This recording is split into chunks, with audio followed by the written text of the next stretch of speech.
Boom here to review Wonder Woman number 37. This is it. This is it, the big battle between Darkseid and Zeus. Where we left off in last issue, it picks up and it jumps right into battle. And wow, what a battle it is.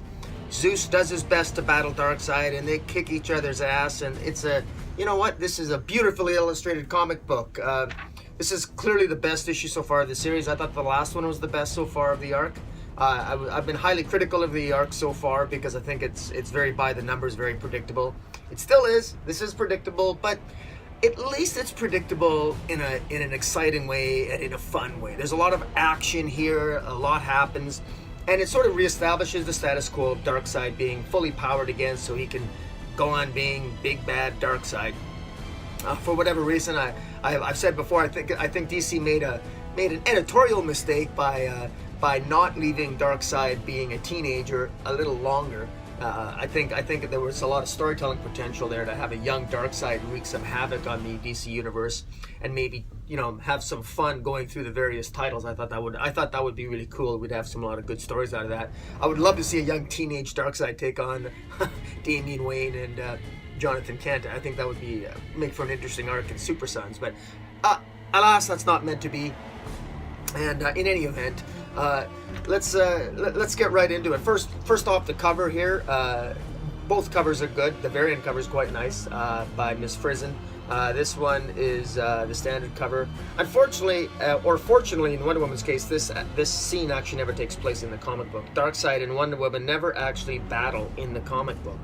Wonder Woman desperately tries to get into the battle to help Zeus when she's fighting Darkseid, but it never actually happens. So this scene doesn't happen. So it's a little bit of a, pet peeve of mine. I don't like when they have scenes like this.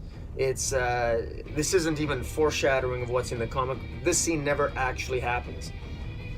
Now, at the end of the day here, and by the way, I'm gonna. Spoiler warning on my reviews. I should do that. My buddy Spike told me, he says I should give more spoiler warnings, and he's right, I should.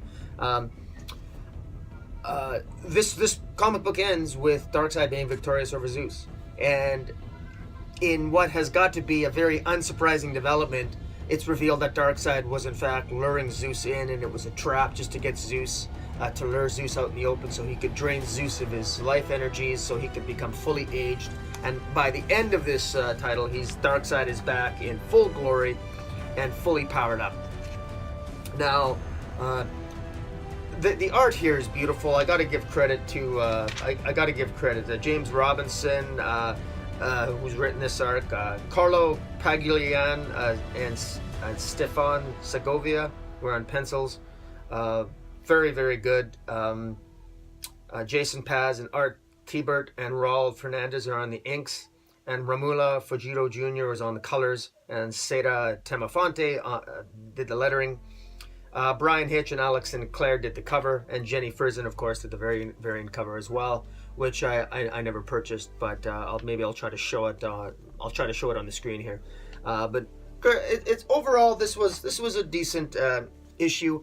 And Darkseid really is reborn in his full glory. Now, just a couple of criticisms here, which continue from previous issues. Jason continues to do his flip-flopping. In this issue, Jason tries to help Wonder Woman out because he realizes that he was wrong, and that I don't know.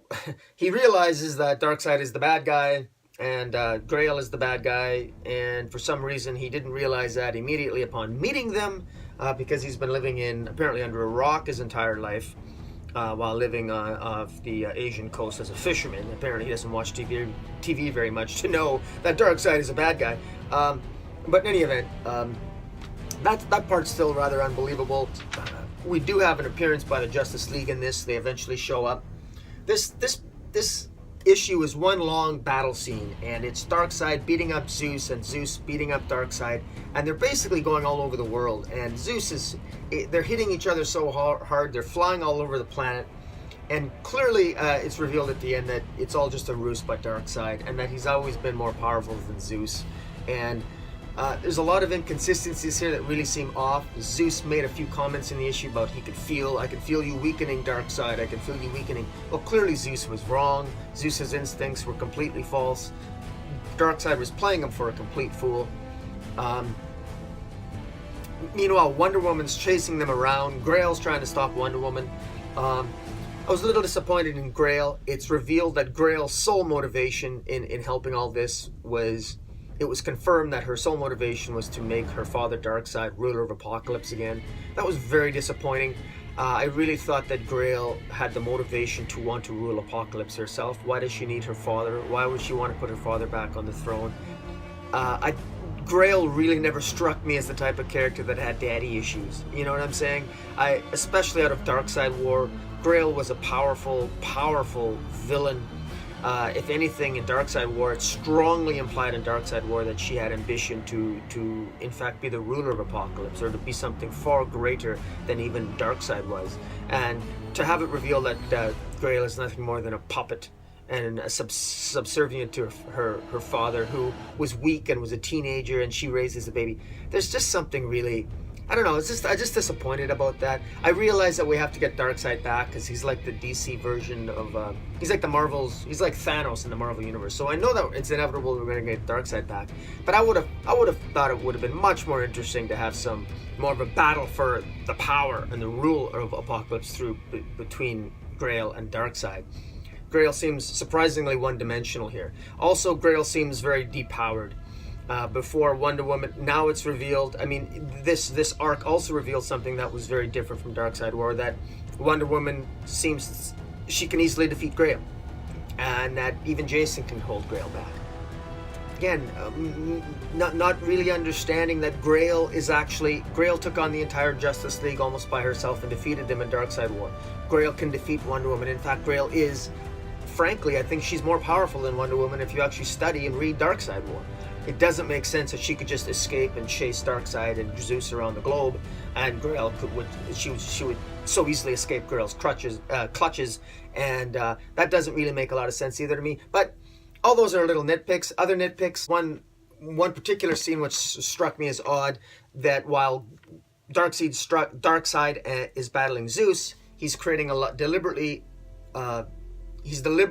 bringing the battle and forcing Zeus to fight him in populated areas, so that when Wonder Woman follows behind them, there's enough chaos that Wonder Woman has to help and protect the innocent, and not engage him in battle. So it was a way of Darkseid sort of getting rid of the threat of Wonder Woman, so that he could focus his energies and his attentions on Zeus, defeating Zeus, which ultimately is exactly what he did. It's a little bit odd to me, only because Wonder Woman is a seasoned pro. Wonder Woman snapped Maxwell Lord's neck in order to prevent him from using Superman to kill. Wonder Woman's not afraid to make those hard choices, and she's not even afraid to kill. And while Wonder Woman is about protecting the innocent, I don't know if Wonder Woman would just abandon a battle. She knows that the greater good is met by stopping Darkseid, and Wonder Woman is the type of warrior that would focus on Darkseid, even if it meant that some innocent lives would be killed, because the sooner you stop Darkseid, the more lives you will save. And Wonder Woman would absolutely do that. She would obviously feel horrible, but all superheroes feel horrible because they're never able to save everybody. But that Wonder Woman would never abandon a battle like that, battling a super mega villain like Darkseid, simply because 4 or 5 people might die, 2 miles off because of some shrapnel or rock. That would just not happen. So I was surprised Wonder Woman made that choice. I understand why the writer James Robinson did that. He wants to convey the sense that Wonder Woman is all about protecting the innocent, etc., etc. It's almost like that Man of Steel scenario where people were upset with the movie Man of Steel at the end when he was battling Zod because all these innocent people were killed and Superman was not saving any of them. Well, I was always been a proponent of, while it would have been nice to see Superman try to save some people, he was an inexperienced Superman, and he was battling a supervillain as powerful as himself, and he was focusing on the main threat first and foremost, and which is what he had to do. But in any event, those are little nitpicks. At the end here, I like that the Justice League shows up. There's a scene where Wonder Woman is hell-bent on taking on Darkseid. She's absolutely hell-bent on taking on Darkseid, and and she's actually upset when the Justice League shows up because she wanted to take Darkseid on one-on-one. So I admire that this is a kick-ass Wonder Woman. This isn't the pussy Wonder Woman that Greg Rucka wrote, because we know that if Greg Rucka was writing this story, that would Wonder Woman want to fight Darkseid? No, she'd get on her knees and supplicate herself, and she'd try to wrap her magic lasso around Darkseid and love him and extend her love to him. That's what she would do if she was written by Greg Rucka. This is James Robinson, who at least understands that, I like James Robinson's instincts on this one for Wonder Woman. He has Wonder Woman says, I'm going to take you down, I can beat you, I'm going to beat you right now. And Darkseid probably would have been up for the fight, except that he didn't think he could take on all the Justice League that showed up behind Wonder Woman. And Wonder Woman, sort of like that classic, what do you, Darkseid pulls that, I doubt it, you can't defeat me, not without the help from your precious. And then all of a sudden, the Justice League shows up behind Wonder Woman, and it sort of throws a wrench into Darkseid's plans. And so he just boom tubes out of there, which is a little interesting because another little glitch in storytelling. It's not possible for boom tube out to Apocalypse, even though he manages to do that, simply because every time you boom tube, you're not supposed to be able to boom tube on Earth. If you boom tube on Earth, it's supposed to cause a massive havoc and massive destruction, but apparently that's not the case anymore. So there's some continuity errors here, I think, or if you want to call it that, some things that don't quite sync with past what we know about boom tubes and what we know of flowing out of Darkseid of War. But overall, this was okay. This was a nice ending. Also, James Robinson posted on Twitter that apparently this is not the end of the arc. At the end of this issue, it's revealed that it just says that next issue we can expect Silver Swan.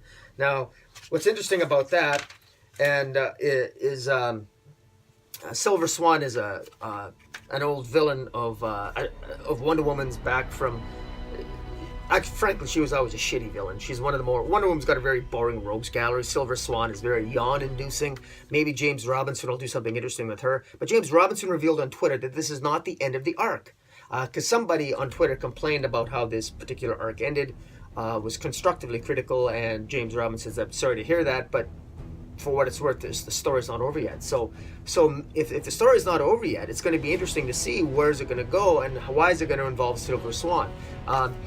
It's going to be interesting to see if James Robinson can actually make Silver Swan interesting, because she's never been interesting. George Perez never made her interesting. She was always this tragic, frankly, really boring villain. Wonder Woman has yet to have a real kick-ass villain. Well, actually, Grail is cruel. I love Grail because she's actually as bad as she's supposed to be. So Grail is probably the most interesting Wonder Woman villain. Grail's more powerful than James Robinson portrays her here. But in any event, guys, check out Wonder Woman 37. This whole arc, it's worth reading. It's very choppy. The narrative's all over the place. It's predictable, very predictable. Nothing surprising, but the art's fantastic. And it does reestablish Darkseid as getting his mojo back, so to speak. So check it out. I would recommend it. It's definitely better than these. As predictable as this arc might be, it's beautifully drawn, and this is, I gotta say, in terms of just fun and excitement, this is better than the entire Greg Rucka run. So all the 25 issues of Rucka, this arc is better than the Rucka run, all of it combined. Because we get action, adventure, we get, even though it's predictable, and even though we get sort of a beta male as Jason, the brother of Wonder Woman, it's still more exciting, and it's faster, it's fast-paced storytelling. It's the type of storytelling that we need for a superhero comic, not the sleep-inducing fest of the Rucka fest that we got through most of Rebirth. So in any event, check it out. And in the meantime, Comic Boom, out.